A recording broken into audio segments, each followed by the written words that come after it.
Lebanon में अगर Israel मार रहा है, वो कह रहे हैं कि आप लेबनीज को मारना छोड़िए, नहीं तो हम इजराइल पर अटैक करेंगे। ये समझ, इस इतना मार खाने के बाद भी इनके समझ में क्यों नहीं आ रही बात? सच्चाई ये है कि ईरान इस मूड में आ गया है कि इसको और कुछ नजर नहीं आता, बस मारो लड़ो। कब तक चलेगा? साल के आखिर तक अगर ये चला 1-2 महीने और, यूक्रेन वाला तो जंग खत्म होने वाला है, 1-2 महीने और चला, ईरान में आग लग जाएगी। तो ईरान के बारे में अगर आप सच्चे दिल से समझने की कोशिश करें, एक तो यहूदियों से नफरत की और दूसरा आपका दुश्मन कौन है। पूरे मिडिल ईस्ट में इकलौता शिया देश है और दुनिया का सबसे बड़ा शिया देश है ईरान। उनका यह मानना है कि उनको अगर इजराइल से खतरा नहीं था तो सुन्नियों से कन्फ्लिक्ट तो है उनका। तो क्यों बस सारा कुछ बंद करके हथियार ही बनाए मुकाबला करने के लिए? अरे कुछ लोगों के भी तो सोचो ना, लोगों के विकास के बारे में सोचो, उनका लाइफस्टाइल थोड़ा बढ़ाओ। सारे सुन्नी देशों ने तो हमला किया नहीं ईरान पे, कभी नहीं किया। सो ये कहने की बातें होती है। रियलिटी ये थी, जो हथियार बनाए गए हैं सब, सिर्फ एक टारगेट था इनका, इजराइल। अभी एक खबर आई थी जिसमें बताया गया कि ट्रंप साहब बेहद नाराज है, नेतन्याहू को काफी डांटा भी था। गाली वाली दी थी फोन कॉल में, वो ठीक है। नेतन्याहू ने उसका क्लैरिफिकेशन दिया कि देख भाई, भाइयों में आपस में कभी गाली गलौज तो हो ही जाता, कोई बड़ी बात नहीं है।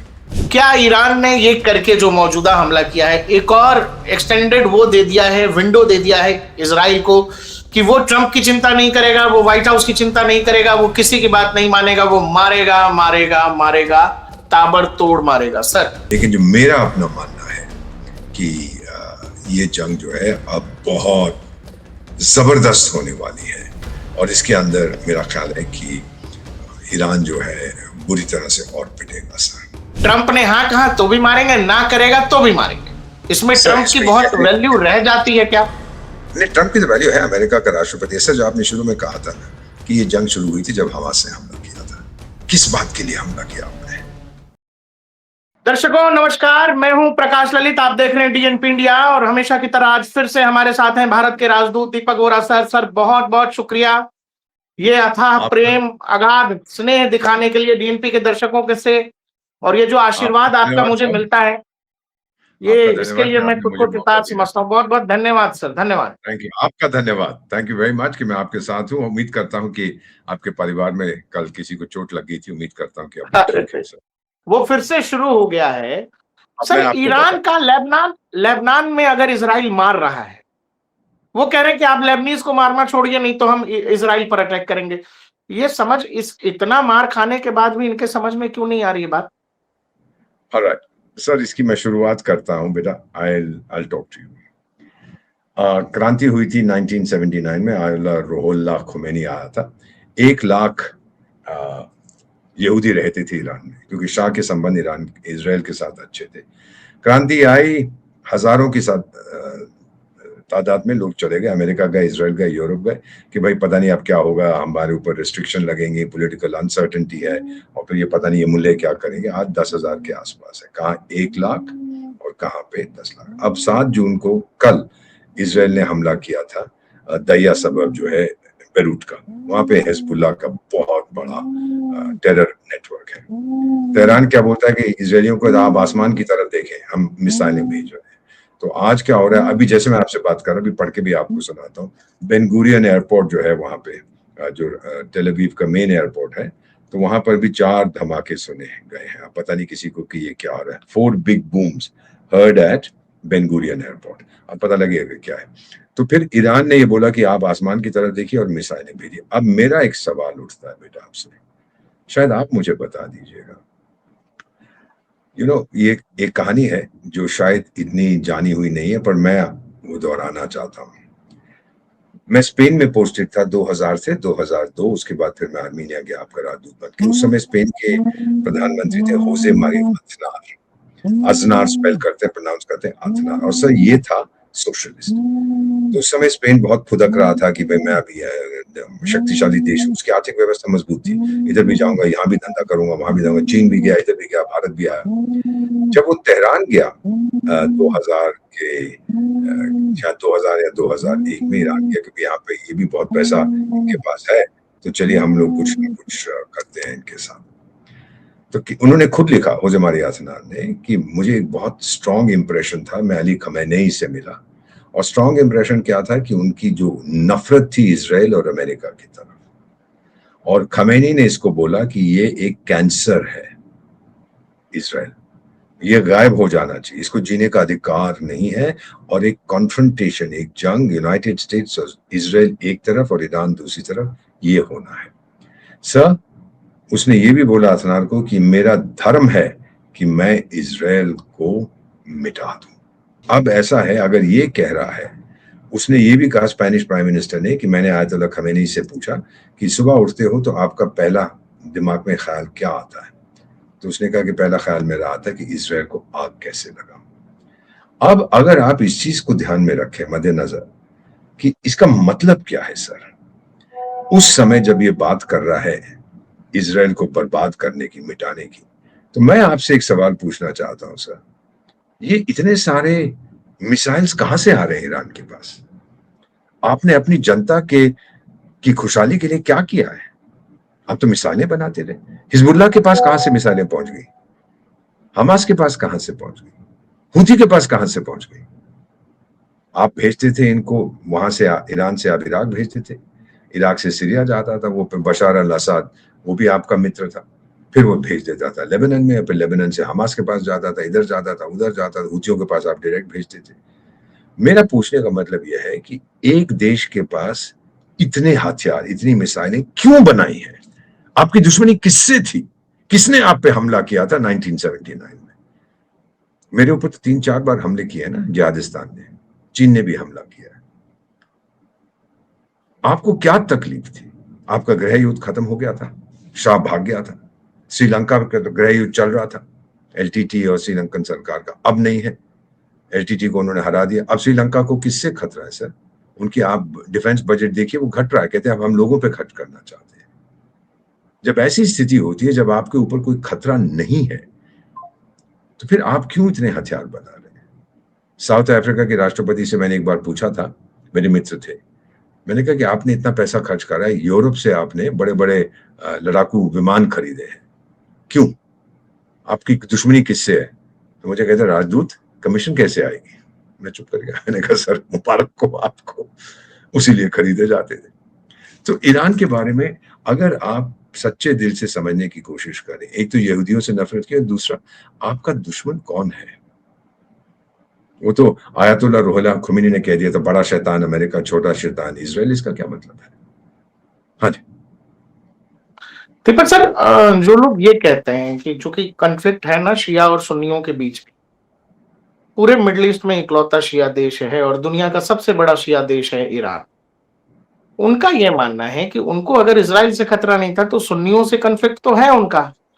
तो अगर वो सेल्फ डिफेंस में, हर देश अपने आत्मरक्षा का अधिकार तो रखता है, वो कह रहे हैं कि जी हमने तो सेल्फ डिफेंस में ये हथियार जमा किए, ये मिसाइलें बनाई।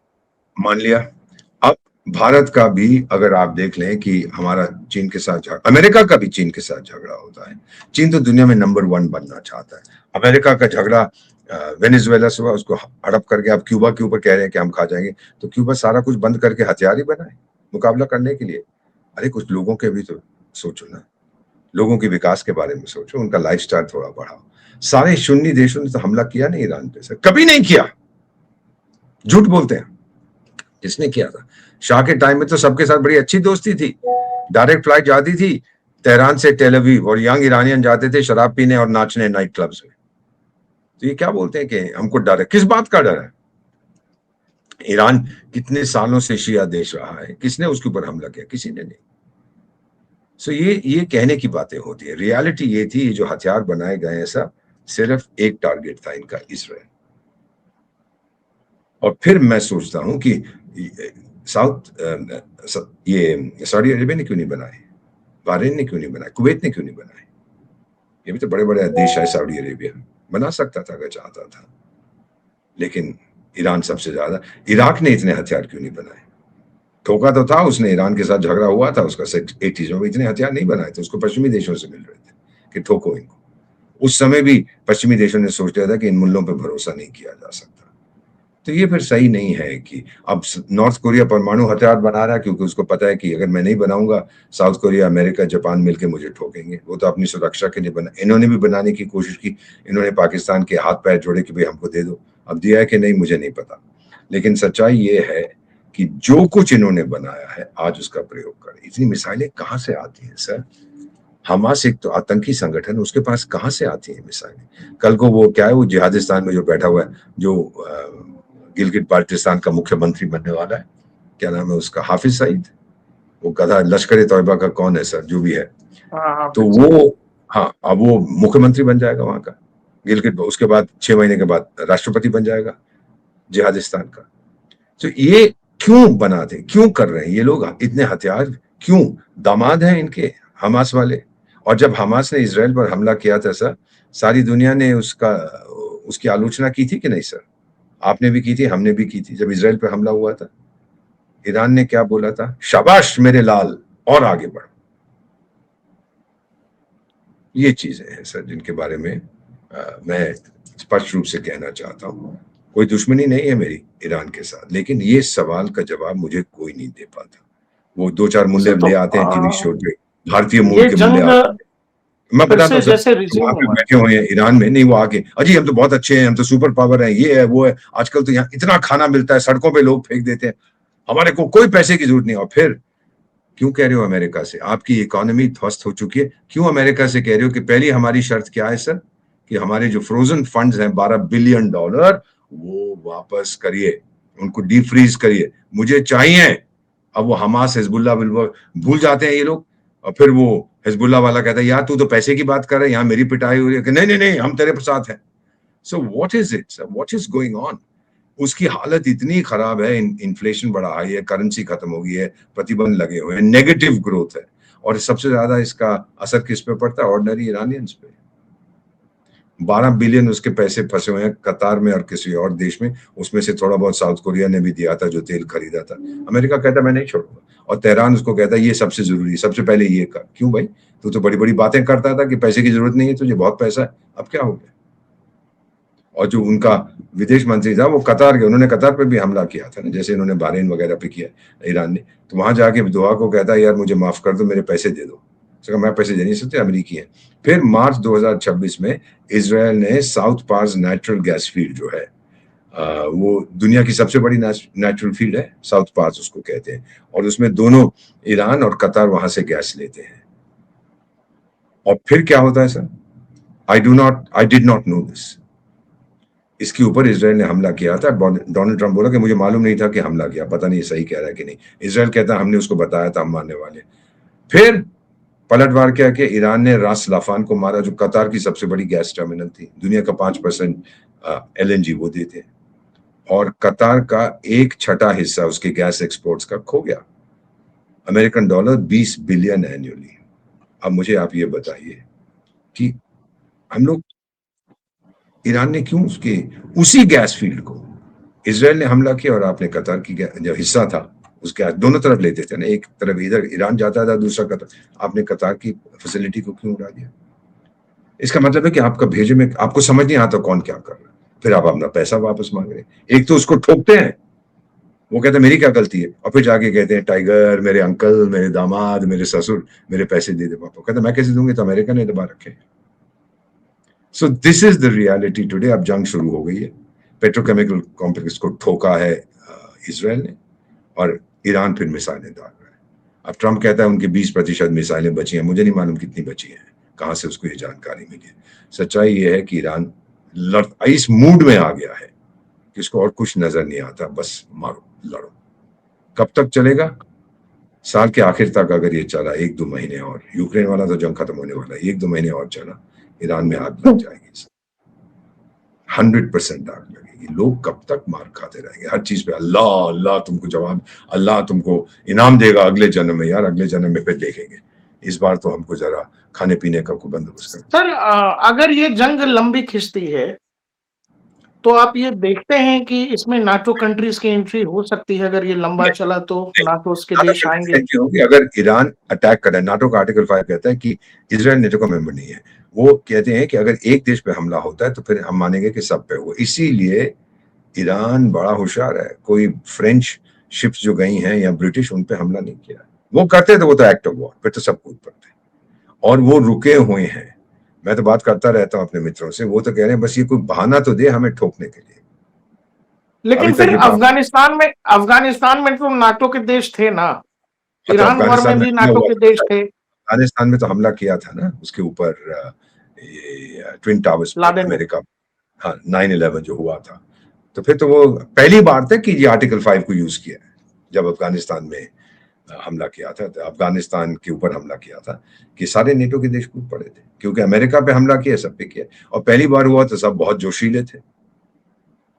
सो ये चीजें सर अगर आप इसको मद्देनजर रखें, मेरा अपना मानना है कि अगर ईरान को इतनी तकलीफ हो रही है कि मुसलमान, एक तो टाइम कह रहा था सारे मुसलमान देश इकट्ठे हो के इजराइल को ठोकें, क्यों भाई? तो हर चीज में धर्म को क्यों लाता है? जिहादिस्तान भी वही करता है। तुर्की, आजकल तो तुर्की का विदेश मंत्री कहता है, ओ भारत मैं तो तुम मेरे डार्लिंग हो, स्वीट हार्ट हो, जबकि दूसरी तरफ कुछ और खेल खेलता है। वो भी दोगलापन, पूरी तरह से बेईमान है। अब वो डर गया कि ग्रीस और साइप्रस के साथ भारत के संबंध बड़े अच्छे हो गए, कहीं ये मिलके ना मुझे ठोके, तो उसको अब थोड़ा सा डर लग रहा है। उसकी भी आर्थिक व्यवस्था खराब हो गई है, पाकिस्तान की तो भूल ही जाइए क्या है उसकी आर्थिक व्यवस्था। सो अब मेरा जो है माय कंसिडर्ड ओपिनियन, अगर आप पूछे मुझसे कि क्या होने वाला है अगले 1 महीने में, ईरान मार खाता जाएगा, ये जंग रुकेगी नहीं। डोनाल्ड ट्रंप जो मर्जी कहता रहे, इजराइल रुकेगा नहीं।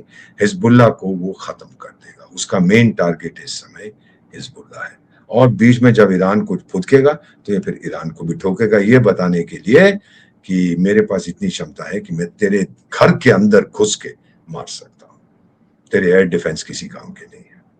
ये अब बात सही होगी। और फिर सर आपको पता है अभी एक खबर आई थी जिसमें बताया गया कि ट्रंप साहब बेहद नाराज हैं, नेतन्याहू को काफी डांटा भी था। गाली वाली दी थी फोन कॉल में, वो ठीक है। नेतन्याहू ने उसका क्लैरिफिकेशन दिया कि देख भाई, भाइयों में आपस में कभी गाली गलौज तो हो ही जाता, कोई बड़ी बात नहीं है। दूसरा, इसको मैं थोड़ा बदल देता हूं।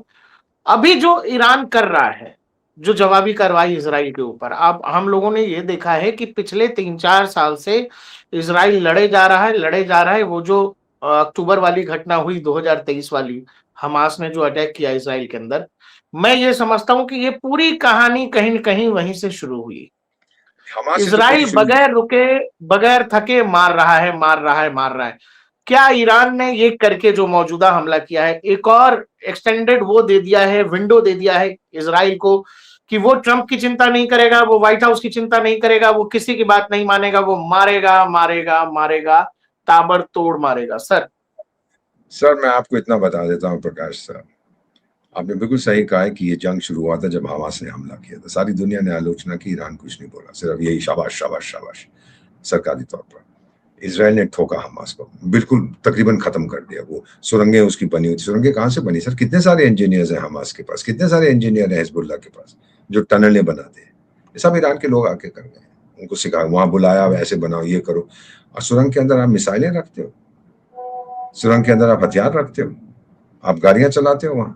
That's kind of nonsense। तो ये जो है आपने बिल्कुल सही कहा, जंग उस दिन शुरू हुई थी, फिर ईरान ने एक्सेस ऑफ रेजिस्टेंस बना दिया, बेवकूफ है, गलत चीज बना। अमेरिका को आपने प्रोवोक किया, उसने आपको ठोका। अब ट्रंप थोड़ी देर के लिए खामोश है, किस लिए है मुझे नहीं पता, लेकिन इसराइल को पूरी तरह समर्थन दे रहा है। इसराइल ने अभी हाल ही में खरीदा है अपना पहला mid air refuelling tanker, Boeing से लिया है, एक ले लिया, 5 और आए। इसका मतलब है कि ईरान के बॉर्डर तक पहुंचने से पहले आप मिड एयर में रिफ्यूल करके फिर ठोके उनको जाके, रेंज एक्सटेंड हो जाती है। वही हो रहा है सर, जो उन्होंने सेंट्रल ईरान में ठोका है पेट्रोकेमिकल कॉम्प्लेक्स को और कुछ और IRGC की साइट्स को, जो वो कह रहे हैं। मेरा मानना है सर कि अब ये जंग जो है और बढ़ गई, और जो लोग कह रहे हैं कि पूरे मिडिल ईस्ट को खा जाएगा, नहीं खाएगा, ये सिर्फ अनुमान लोग लगाते हैं। लेकिन जो मेरा अपना मानना है कि ये जंग जो है अब बहुत जबरदस्त होने वाली है, और इसके अंदर मेरा ख्याल है कि ईरान जो है बुरी तरह से और पिटेगा सर। और फिर न्यूक्लियर प्रोग्राम के बारे में तो इसराइल बड़ा क्लियर है कि नो नो नो, इसको नहीं रोक सकेंगे, आपको रोकना पड़ेगा, हम इसको स्वीकार नहीं करेंगे। तो बस यही कहानी है। वो एक, जब मैं फ्रांस में पढ़ता था तो हमें एक जॉन बाप्टिस्ट लकार, एक फ्रेंच सैटिरिस्ट थे, तो कहते थे कि जितना बदलता है उतना वही रहता है। The more it changes, the more it remains the same। हम वही देख रहे हैं।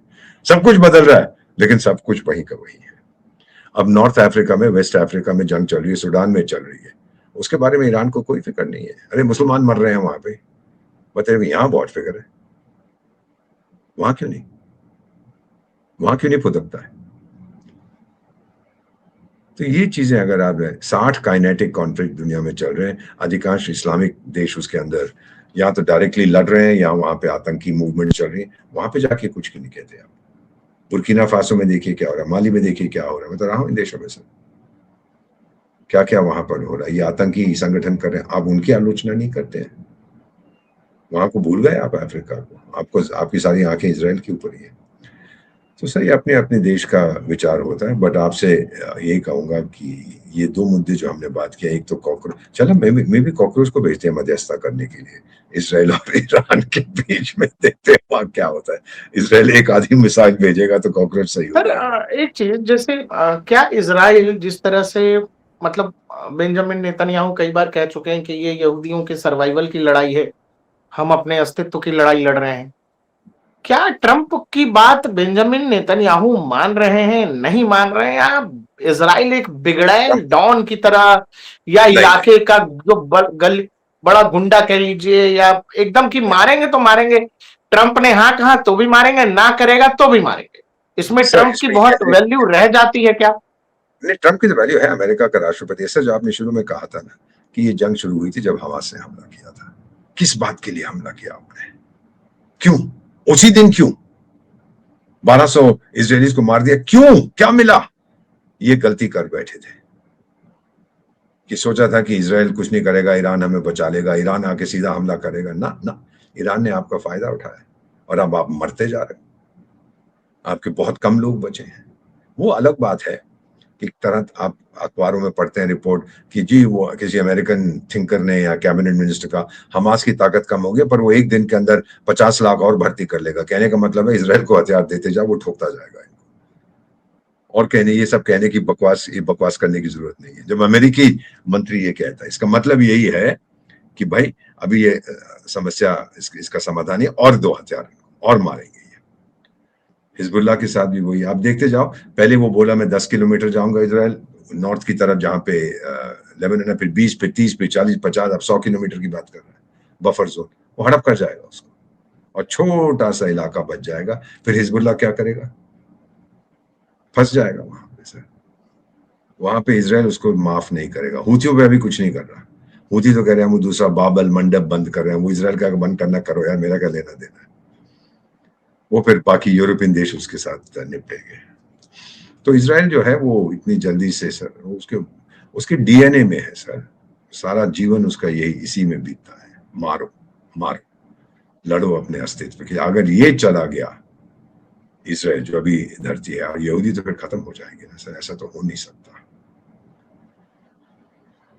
सो इसीलिए मेरा मानना है प्रकाश सर की आने वाला समय, ये महीना बहुत दिलचस्प होगा। यूक्रेन में जैसा हमने अगली बार उसकी बात करेंगे, वहां तो समझौता होने वाला 100%। और अब जो है इजराइल और ईरान का, वहां पहले जंग और होगा और होगा और होगा, फिर ईरान कहेगा यार वो मेरे पैसे लौटा दो मेरे को, एटसेट्रा एटसेट्रा, चुपचाप से बैकडोर में बातें होंगी, जो बैक चैनल हम कहते हैं। और तीसरा जो मेरा मानना है कि ये कॉकरोच वाला, ये कोई इसके ऊपर दवाई ववाई छिड़क देगा, बिग ऑन स्प्रे मार देगा, तो ये मेरा ख्याल ये खामोश हो जाएगा कॉकरोच मूवमेंट। मेरा ख्याल एक एंटी कॉकरोच मूवमेंट शुरू करनी चाहिए, हाथ में वो बिग ऑन स्प्रे लेके सब वहां पहुंच जाते हैं हम लोग। कुछ लोग वहां काला हिट लेके गए थे, कुछ लोग वहां काला हिट लेके गए थे, जहां कॉकरोच मिलेगा हम हिट मार देंगे। तो मुझे नहीं मालूम। एनीवे प्रकाश साहब, बहुत अच्छा लगा, जब भी आपसे बात करता हूँ बहुत कुछ सीखता हूँ।